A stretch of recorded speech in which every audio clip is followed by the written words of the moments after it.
Welcome. Hello my friends. Today I will show how to disappear or how to remove any part of video or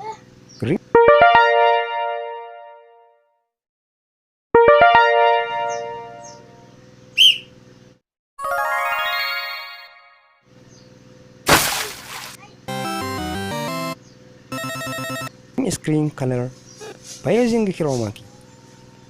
Don't forget to subscribe. Let me show my channel YouTube. I will show